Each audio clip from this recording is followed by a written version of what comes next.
This segment sponsored by Fort Wayne Museum of Art.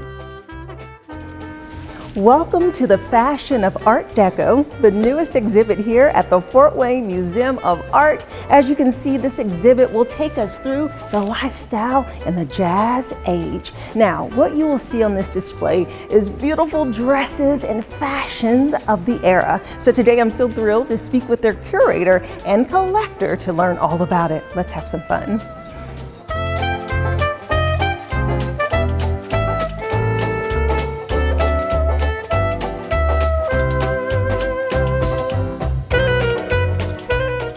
Oh, don't mind us. We're just blending in with this beautiful art exhibit here at the Fort Wayne Museum of Art. And joining me is Brit Micho, who is the curator of exhibitions here and the curator specifically of this exhibit. Hi, Brit. Hi, how are you? Good to see you. Great for having me. Okay, so this is so cool. Art Deco. I'm loving the throwback, a little vintage here. So start off by explaining to us, what is Art Deco? So Art Deco was a stylistic tendency that came about in about the 1920s and ended in about 1939. Okay. So we know that typically from aesthetics that we see in Great Gatsby. That's a really popularized version of that. So that's where we see the flapper girls, the Charleston dance, you know, things of that sort. I love that era, and I think when events are thrown, like, it's just so fun to just kind of go back in time.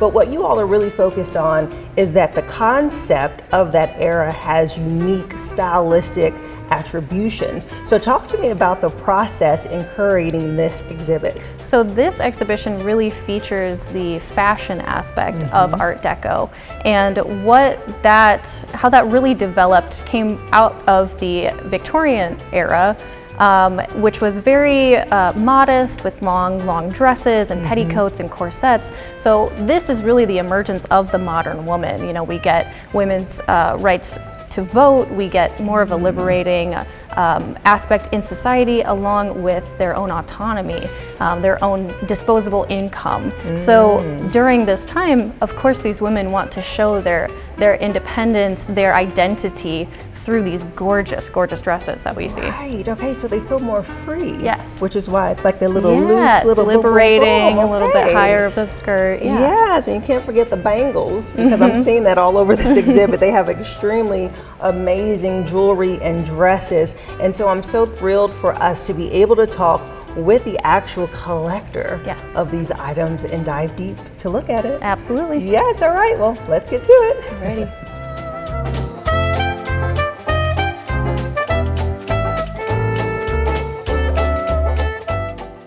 Joining me now is Don Orban, who is the collector of this Art Deco exhibition. Hello there, Don. Hello. How's it going? So far, so good. Good. Yes. Well, I'm going to say something. I find your collection so fascinating, and I love the fashion of the 20s and how you really collected this stuff over the years. So let's start off with that collection process. How do you even get all of these goodies? Well, back when I started, which was 1998, there were an awful lot of antique shows and especially flea markets where you could find almost anything you wanted. Wow. And now it's gone mostly to the internet. Yeah, that's true. So you got to touch it, look at it, feel the quality. It makes a big difference. Yes, and decide. So what is your passion surrounding the 1920s era? I've always been partial to the buildings. I have a degree in architecture, and so I've liked the designs, the exotic elements that came into it, like discovering King Tut's tomb, and you get the Egyptian influence. A lot of it you can associate with theaters of that time period, like the Embassy Theater here. Yes. Or, you know, when you get a little later, you get into like the courthouse, you get into the Lincoln Tower. Yeah. Which is phenomenal. We do have a lot of historic buildings here, and I know that you are a local of Fort Wayne, and so it's great that we have someone in our community that's able to share their designs with us. Let's take a deeper look at your collection, okay? So follow me over here. Okay, so this beautiful pairing, blue to yellow spectrum, and as I look in, I'm looking like, what is some of this stuff? Okay, so explain to me what's in this case. Okay, in this case, one of my other major collections are Czechoslovakian perfume bottles, and those were made for export between 1918 and 1938.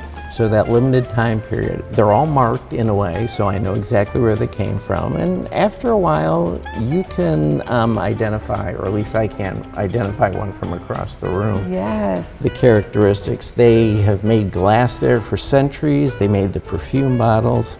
They made the beads, like a lot of the beaded dresses you'll see. Probably had beads that were made in Czechoslovakia.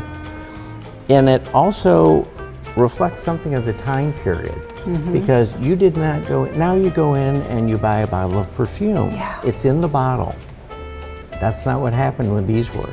Oh. You would go up to the counter, you would pick out the bottle you wanted, Okay. and then you would pick out the fragrance you wanted. They would dispense the fragrance into a little bottle and put a cap on it. Okay. You'd take it home and then pour it into your special bottle, like with a Okay. small funnel. Yes. So entirely different. Got the smaller ones for the little dab Yep. consistency. And then is this a bottle right here? Yes, it is. Wow, these are so unique. And a little lipstick holder? Actually, the one that looks like a lipstick holder, it's a Bakelite plastic. And what you do is you unscrew it, and there's a little bottle of perfume inside. Oh, okay. So, For all sizes. Okay, yes, let's continue. you could carry those in your purse. Right. Very convenient. Okay, so now we're flowing from this yellow to black contrast, which is so nice. And so kind of explain to me what's unique about this case, because I am a sucker for a good perfume bottle, and I love the ones that dangle with the little puff puff. Yes, the atomizers. You see, when you're looking at pictures from the 20s, you'll see maybe like Clara Bow or Louise Brooks, and you see them with a atomizer. Yes. Spritzing the perfume on it. That's what those would be. Usually the works on those, sometimes there are a lot of makers that come out of France, but on most of these, they were probably made in Ohio at DeVilbiss, Oh, I love which that. is where the atomizers started. And then this caught my eye because it looks like a really long, perhaps a mirror. Yes, they do have mirrors that look like that, Right. but that's actually perfume, or a powder puff, rather. Powder Yes. puff. So you tap it into your powder, and then you could just tap it from a distance onto your face. That's that powder that sits over there. Yes, You got to it's- reach for it. Yes, you have to tap it and then tap it on. Who would have known? It's just unusual. And then what are these little bitty thingies here? The little tiny, tiny, yeah, the little tiny ones. Those are solid perfumes, and so like they you have. rub it? Yeah, they have like a wax-like perfume inside. They were made by Molinard, a French company, and their process was secretive, and they still smell exactly like they did. You just unscrew it. Really? Easy to carry, so you always had some perfume with you when you needed it. Listen, this decade really loved their perfumes. This era, they had all certainly types of did. creative ways to sneak in your pocket. I wonder how that has changed so much. Okay, let's keep rolling down this way as we flow a little bit darker from the black to the burgundy. And ooh, we have red. I love this setup so much. What's unique about it? The red glass is harder to find. There's actually gold incorporated into the glass to get the red color. okay. So the red, if you find a bottle that's all red, it's pretty rare, harder to find. These little guys up here, if you can see the ones that look Yeah, like that's the so little cool. balls up there, they're actually upside down.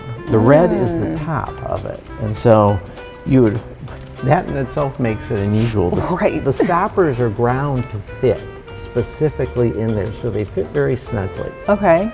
So with any of these, they were made, there's one stopper that is specifically ground to fit into that bottle. Interesting. Okay, now what about these little bullet-looking jewels? Oh, those are little perfumes you could carry in your purse, of course. Love it. And with those, you don't even have to unscrew it. You just unscrew the cap, and it's a shaker top, so you can shake out little bits of perfume. Okay, well, I can imagine that some of this was inspired with a little bit of espionage connected with it. Have a little secret spray. Yeah, and that atomizer, you like the atomizers, do. with the white glass on top, that's a layered technique. Try to think about layering ivory glass onto the red glass and then covering it with clear glass. I love It's quite a that. It's process. beautiful. It's beautiful. Okay, let's go down to the last area here, which now we're fully going into the mixed colors, the oranges, the yellows, very nice coral. So are these powder puff holders, powder holders? These are actually little powder boxes. Okay, yeah. The metal one here is actually aluminum, made out of aluminum. Oh, interesting. Not probably the greatest thing to make a powder box out of. Right. It dents easily, but it was designed by Rene Lalique, who was a well-known glassmaker. The others are powder boxes from different eras or different designers. Oh man, I'm just so fascinated about the uniqueness in all of these bottles. And so are they mostly plastic, not plastic, but glass or crystal? Yes, you can use both terms interchangeably. Yeah. With the glass or the crystal. Okay. But they are, they reflect the light beautifully. Yeah. They glow in different lights. And handle with care. Well, they're actually reasonably sturdy unless, of course, you drop one and you're out of luck. One of the other little interesting, you see the little tiny powder puff right there? That's called a pli. It's Poupette pli, which is French for collapsible tiny powder puff. Yeah. And you could carry that in your purse. You put powder in the bottom, screw the cap back on the bottom, and then you don't see the powder puff. It has a cap over it. Then you unscrew the top, push it up, and you can, you're all set. How's that for Close simple? quarters, I like that. Very cool. Okay, so we've tackled some of these 1920 items, but I'm so thrilled to see some of the darker apparel. So let's head over to that exhibit.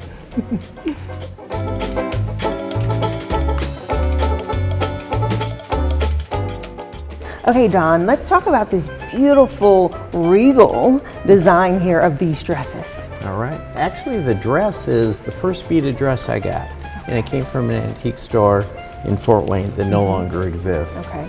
But with this one, you can see sort of that little bit of an Egyptian or an exotic Moorish aspect to this. It's a little bit earlier 20s dress because you can see the waist is still roughly where the waist should be. Has a little bit of gathers on the side that keep it in place as opposed to hanging straight. But beautiful shimmery amber and gold beads. You can tell this is one of the first iterations of a waistline because now they sit a lot higher. Yes, they do. And then with the coat, the Love coat this is, coat. came from Canada. It was made in Canada at a shop there. It's velvet and then brocade that has the gold lame threads in it, like sunflower pattern. Very unusual, like you showed with the zigzag hem. I love it. It's so unique and it's so pristine, you know, and then the matching hat. I mean, she has places to go and people to see. Yes, she does. Wow. The hat is a typical for the era. It's a cloche hat. And they were made to fit very close to your head. So really, you would just see barely your eyebrows when you had it on. And it went with the, the short bobbed haircuts that were popular at the time. We need to bring that back. We don't always feel like doing our hair. We could throw on one of those. Yes, you just put it on and left it on. Right, exactly. Smart move. Okay, so my eye was caught on this 1930s beautiful setup that you all have. So let's head over there.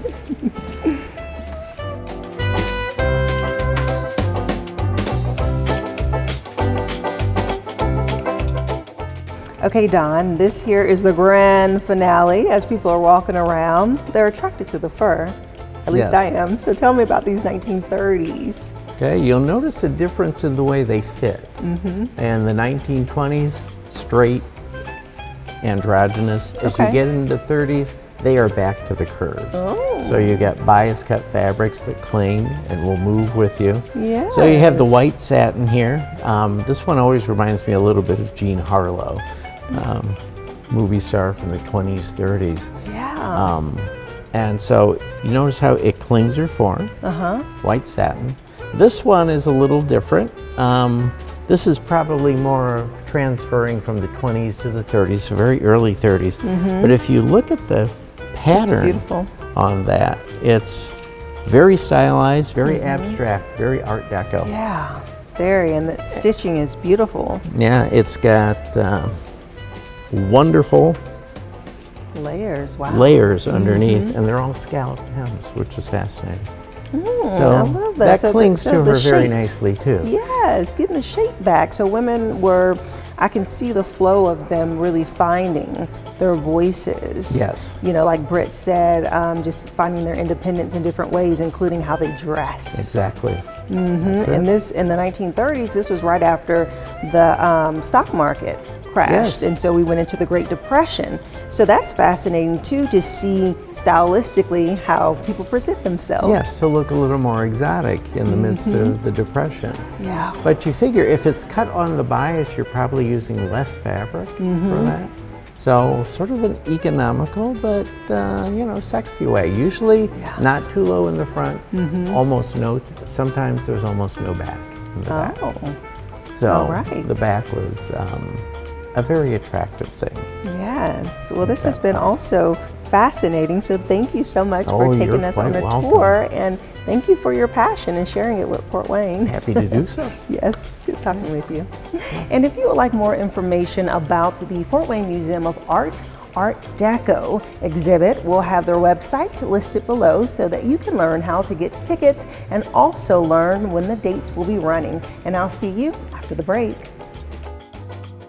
This segment sponsored by Fort Wayne Museum of Art.